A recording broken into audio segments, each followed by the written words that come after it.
參拜完北海道神宮之後，我哋唔行大馬路，改行呢一條森林秘境。呢一條圓山原始林自然遊步道，直接連接咗神宮同動物園。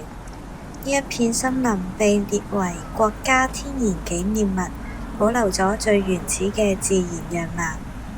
喺神宮嘅後方出發，大約步行10至15分鐘就可以去到動物園。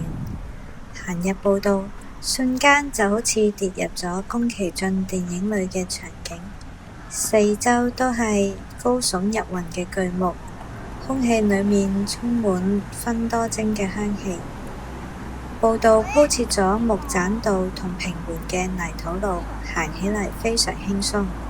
運氣好嘅話，你仲可以睇到可愛嘅小松鼠喺樹之間穿梭。呢度嘅寧靜同神宮嘅莊嚴構成咗一種奇妙嘅和諧感。聽住腳下嘅落葉聲同遠處嘅鳥鳴，心情會變得非常平靜。呢一條路唔單止係捷徑，更加係札幌市區裏最珍貴嘅綠色隧道。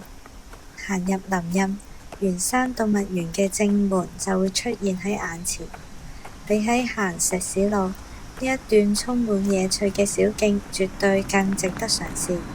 就算係喺炎熱嘅夏天，茂密嘅樹蔭都會為你遮擋烈日。下次嚟到圓山嘅區域，唔好唔記得都行下呢一條森林步道啊！